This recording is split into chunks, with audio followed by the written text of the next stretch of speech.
I'm choosing some. And then We get the one that's all red. no, just one, all red. just one each, and then have a taste. Good. Hi. Sorry, it sounds like the dogs are chatting away, but they've just had a drink of water because they just came back off a walk. So, do you like me mushroom? It's a bit random, right? But the kids have air dry clay. It's more for my middle child, Tommy. We're trying to like practice sculpting stuff because he quite likes sculpting Play-Doh and stuff like that. So I had bought him some air dry clay and we're playing with it the other day, and I thought I would have a little play with him, and I made a mushroom, and I want this it's a bit of a wonky mushroom, but I was thinking that it would be quite nice to have as like a garden ornament. I put tin foil in first and then covered the tin foil, and when it's dry there's like a big crack. That's kind of where the tin foil is, and there's also a crack there. This was just Hobbycraft's own brand clay, but it feels like really sturdy. Apparently if you're using like air dry clay, and if you use something in the middle like tin foil or something, it like shrinks, like the clay shrinks, and because it can't shrink anymore, that's when cracking happens, because the tin foil's in the way to stop it from shrinking. I think I'm going to give it a little bit of a sand. I've got some acrylic paints and I have got some polyurethane varnish or something like that. I'm going to do all of that, and then I think this should be like really nice as a little decoration from the garden, and I feel like I've got a bug now to make more decorations from the garden.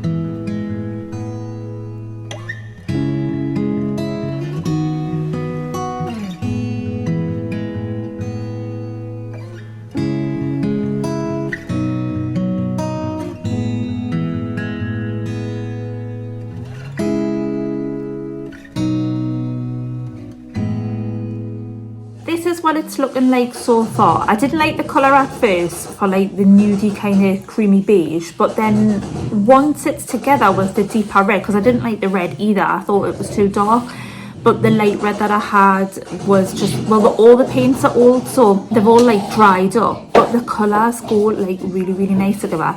It just needs some white spots on the top and then a varnish, and I can put it in the garden.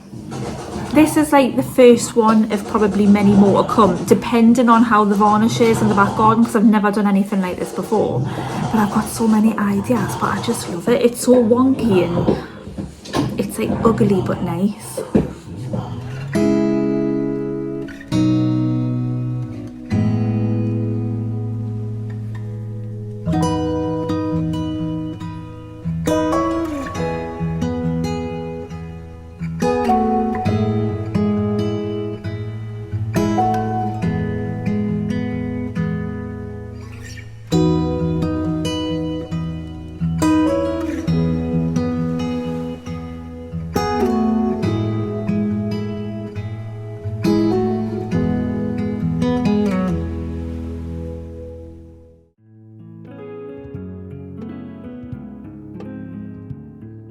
So this is my DIY kind of pumpkin trellis, which now I'm looking at it in the garden, it's far too small, and the plants that I've put around, I've put like 6 pumpkin plants around the trellis, and there's far too many in this space. This trellis needs to be so much bigger, there needs to be so much more space, like taking up 1 bed or maybe 2 beds, because I'm going to grow them upwards, so growing them like across the bed isn't a problem, but I need space upwards. But from what I've seen online, you also need like a lot of space for pumpkins to grow in general, and this isn't going to work. It's not going to work. Me and Craig's been rebuilding my greenhouse. I've had to go to Wickes, I've had to get some wood. Some of the wood is a bit bowed, I don't know. It's a bit bent, like Wick should be ashamed of themselves selling wood like that, but I had bought it, we've put it all in place, and the kind of frame of the greenhouse is now up and running. I still need a couple more bits that I want to do, but what I want to do before I kind of put any of the plastic sheeting or plastic bags that I've got around the greenhouse is I want to paint the woodwork pink. I have like, I think champagne pink, I can't remember. I've got some paint from Ronseal and it's like a really dusky kind of pink colour. And I want to paint all of my raised beds that colour because it's a bit of me. I love pink. So I'm going to change my clothes. So let's paint the greenhouse.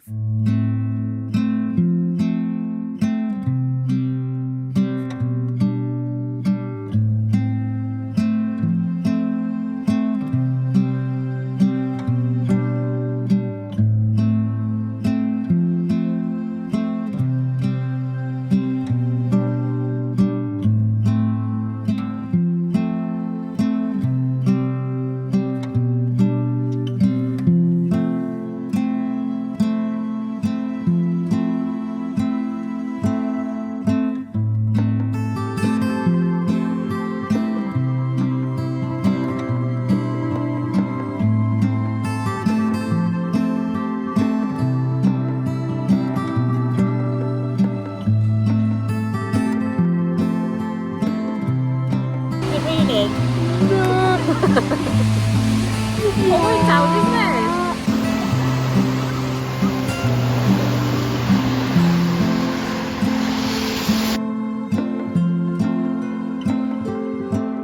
it? So, absolutely drenched. I've just got back. I asked my friend if she wanted to go and get some elderflowers. Luckily, I've got a friend who's kind of into the same kind of things as me. We're trying to learn about like cooking my own food and stuff from scratch and growing my own vegetables and stuff like that, which is nice because it's quite overwhelming to do it, and it's nice to have someone to like talk about it with. I sent us this recipe a while ago where it's to make like elderflower cordial. I thought, why not? So we need the elderflowers, and I think the season started to end soon for the elderflowers. So I was like, right, shall we go and get these elderflowers? Took the kids, I would say about 15 minutes into the walk, it started absolutely lashing it down, and I mean like full on pouring down with rain. We actually had to hide in the bushes. I got 3 sticks, I needed some sticks, but yeah, we're absolutely drenched. I got quite a lot of elderflowers. I think for the recipe I need about 50 to 60 heads, and I think I've got that. They're currently in a bowl, like in a colander in the back garden on my table, just to let the bugs and that get off them because I don't want to be boiling bugs. I need to get some citric acid, which I don't really know where you get citric acid from. I'm going to do a bit of Googling, but if all else fails, then Amazon shall do. And yeah, and I need some jars as well. I've got jars, but like, I want the nice fancy jars. I need to do a charity shop trip actually to look for some of these like cordial jars. Yeah, and then make some elderflower cordial and then try it with me Prosecco. I'm not a massive Prosecco fan, and I'll normally dilute it with lemonade or maybe some fresh orange. So I'm quite interested to see if this tastes like really nice, because we'll follow someone on Instagram. I think she's called Louisa's Kitchen. I'll leave her linked. Obsessed, she's amazing. And yeah, she has it with her Prosecco and I want it with my Prosecco. So yeah, let's see how the elderflowers turn out in a couple of days.